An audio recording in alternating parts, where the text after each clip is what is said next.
사사기 2장은 하나님이 사사들을 보내셨지만 이스라엘은 여전히 죄악된 생활을 지속했다는 점을 보여줍니다. 오늘 본문은 하나님의 대적들로부터 어려움을 당하고 있는 이스라엘의 슬피 부르짖는 소리에 언약을 어긴 백성을 용서하시고 그들을 대적의 손에서 구원하시기 위해 사사를 일으켜 세우셨다는 점을 알려줍니다.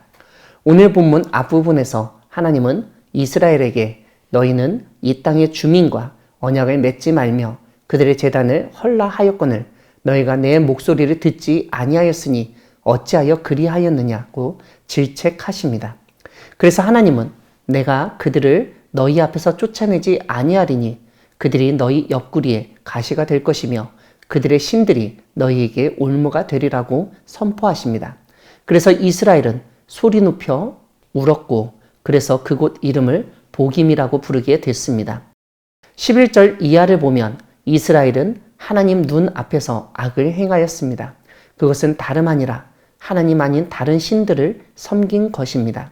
성경은 이것을 우상 숭배라고만 알리지 않고 영적 간음이라고도 지적합니다.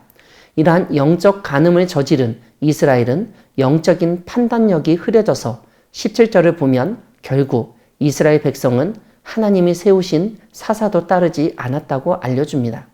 가나안 땅에 들어온 이스라엘 지파는 하나님께서 그 땅 주민들을 손에 넘겨주셨던 것을 믿으며 정착했었습니다. 그런데 14절을 보면 하나님이 이스라엘을 주위에 있는 모든 대적의 손에 팔아 넘기셨다고 알려주고 있습니다.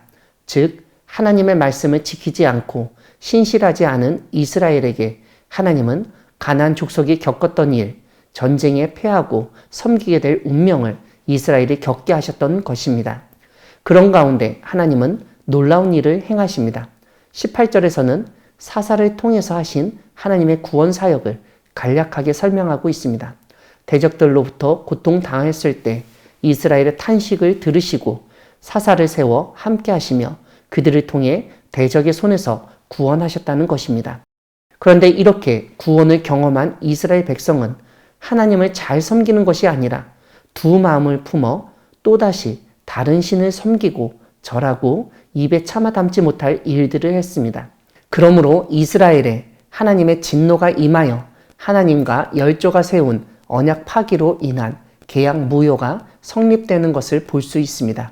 그래서 하나님은 여호수아가 죽을 때 남겨둔 다른 민족을 이스라엘 앞에서 쫓아내지 아니할 것이라고 선포하셨던 것입니다. 오늘 본문 22절을 보면 가나안 땅에 있는 다른 민족들을 쫓아내지 않은 이유는 그들이 하나님의 도를 지켜 행하나 아니 행하나 시험하기 위한 것이었습니다.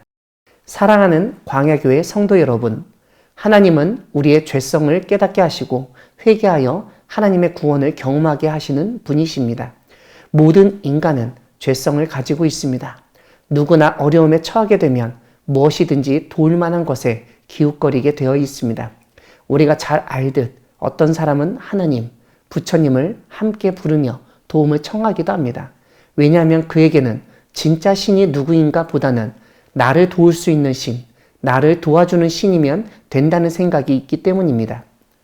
오늘 말씀에서도 이스라엘은 하나님이 아닌 자신의 삶을 윤택하게 해줄 수 있는 다른 신, 쾌락을 즐기도록 이끄는 신을 찾아 섬겼던 것 같습니다.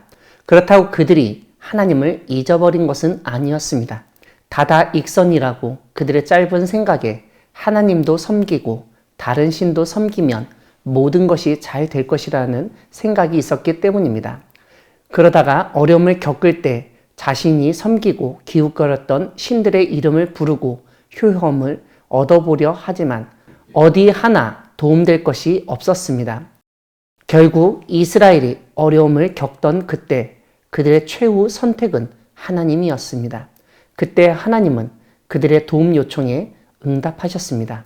이런 점에서 오늘도 우리가 도움을 요청할 곳은 대통령실도 어떤 정당도 국민도 미국도 아닌 하나님이라는 사실을 깨달아야 합니다.